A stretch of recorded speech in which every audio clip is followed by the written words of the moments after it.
Senator Josh Hawley is using a curious new defense for the wife of Supreme Court Justice Clarence Thomas. Take a look. Clarence Thomas's wife has opinions. Is she not free to express them? I think it would be natural for people that are dating, people that are married. There probably are a number of issues people disagree on, a number of issues they agree on. If that's the case, if that's the standard now Democrats want to set, wouldn't that apply to Joe Biden and Hunter Biden and the laptop? And wouldn't Joe equally have to be impeached himself or recused as they're trying to do to Clarence Thomas? Yeah, I look forward to all of the calls for Joe Biden's resignation from all of these Democrats on exactly the same logic. Here's the bottom line. This is ridiculous, these attacks on Justice Thomas, and the idea that Ginni Thomas, his wife, is supposed to sign off on her texts and on her work with her husband as if he's in charge of her in some way. Isn't that misogyny? Isn't that exactly what the Democrats are always saying that they're against? Well, hold on here. It feels like there's a lot of stretching going on here.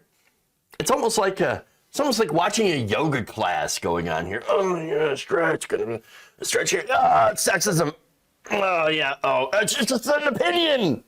Just an opinion. Ah, whoa, getting a little limber here now. All right, let's go. Let's go with the obvious question. What's misogynistic about this? At all?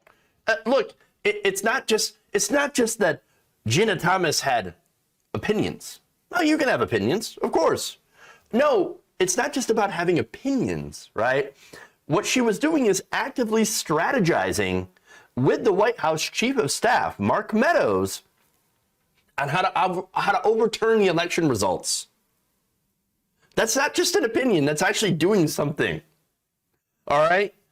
In fact, here are some of the texts. Quote, help this great president stand firm. You are the leader, Mark, with him who is standing for America's constitutional government at the precipice. The majority knows that Biden and the left is attempting the greatest heist of our history. And of course, had been pushing for Mark Meadows to try to pressure Mike Pence, to try to pressure the rest of the Republicans into overturning the election results. Meadows wrote to Ginni Thomas 2 weeks later saying, quote, this is a fight of good versus evil. Evil always looks like the victor until the King of Kings triumphs. Do not grow weary in well-doing. The fight continues. I've staked my career on it. Well, at least my time in D.C. on it. She also, of course, invoked QAnon relating to Trump and watermarked ballots. She had also lobbied Meadows and possibly Jared Kushner as well. And for what? What did she want to do? She wanted to make Sidney Powell, the crackpot Kraken lawyer, the face of Donald Trump's efforts to do what now? To bring these cases to the Supreme Court. Now, why would you want to bring that to the Supreme Court? That's very interesting. But hey, no, these were just opinions.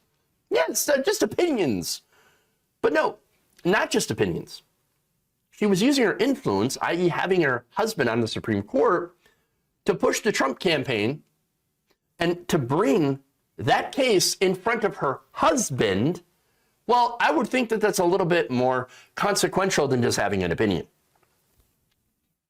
And look, when you look at what happened in the Supreme Court, how Clarence Thomas ruled in cases that he should not have ruled on, should have recused himself from, it's pretty clear what's going on.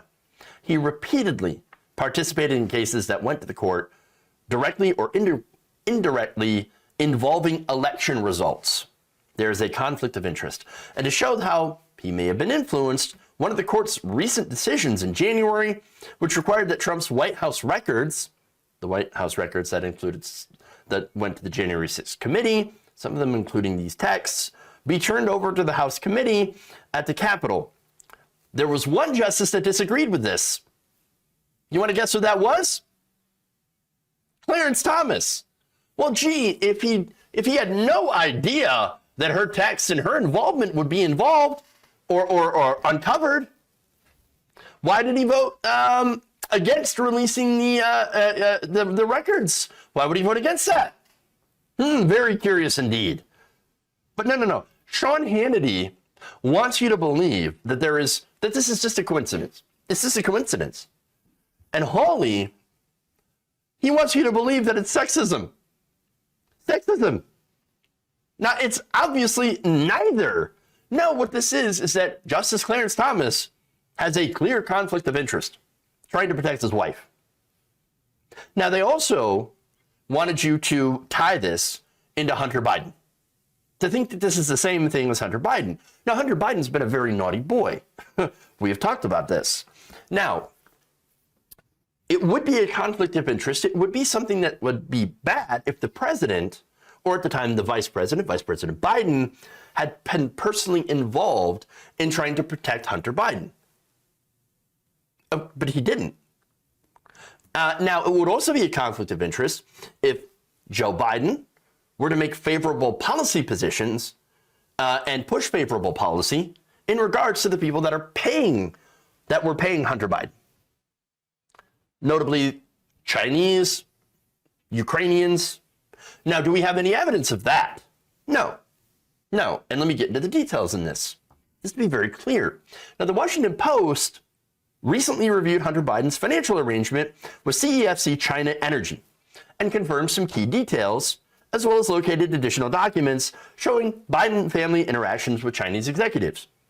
Now, the Post, however, did not find any evidence that Joe Biden personally benefited or knew details about the transactions with CEFC, which took place after he had left the vice presidency and before he had announced his intention to run for the White House in 2020. So basically when he was a regular citizen, a citizen, just a normal person. So what that seems like is less Joe Biden profited from Hunter Biden's connections with the Chinese and more of Hunter Biden using his name and whatever political clout comes from that in order to make some money. Is that bad? Yeah, you could argue that it's bad. Is it illegal? No. Unfortunately not.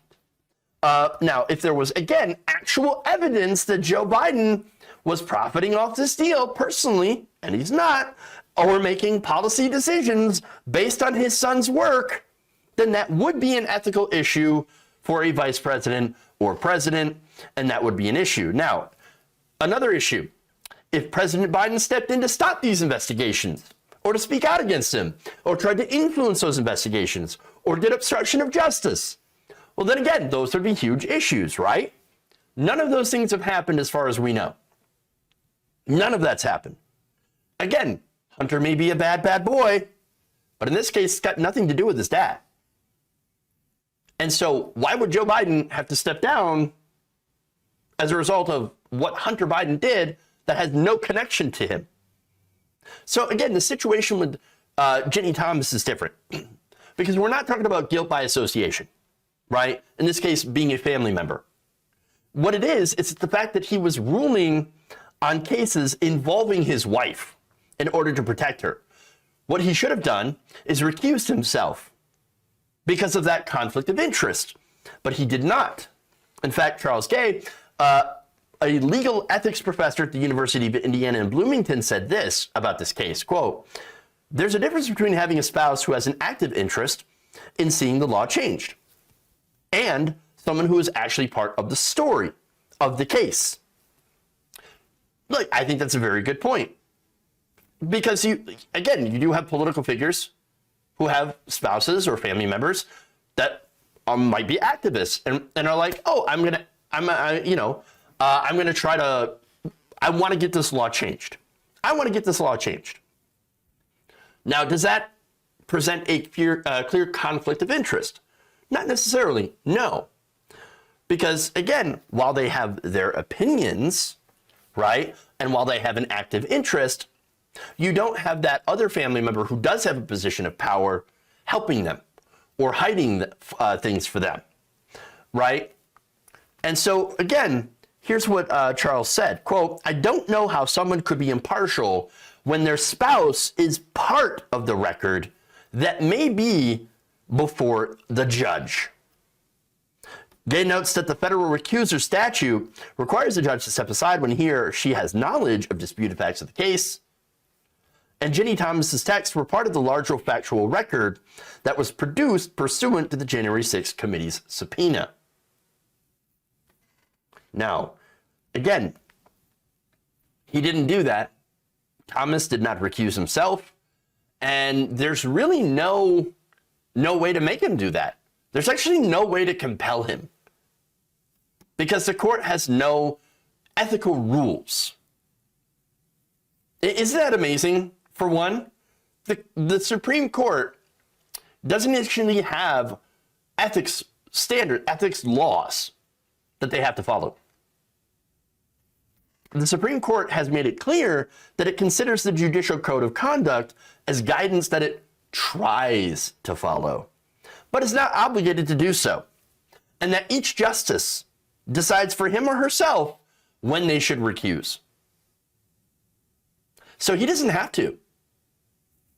The only thing that they can do is try to impeach a judge. And so, look, Clarence Thomas is not even required to recuse in these cases. And since he didn't, he's not going to get in trouble for it. That's really messed up. And so if you know this system, why would you ever recuse? Why wouldn't you do what Clarence Thomas did when you can absolutely get away with it? You're not going to get in trouble for it. And so what this is, basically, they're rubbing it, he's rubbing it in your face, in a way, by not recusing. Oh yeah, I tried to hide my wife's embarrassing texts. Where she helps, try to overturn an election. What are you going to do about it? What are you going to do about it? Anything? Anything? No, there's nothing you can do. Nothing you can do. And yet, here, Sean Hannity and Josh Hawley, they're going out there just to stretch themselves into pretzels over something that does look pretty bad.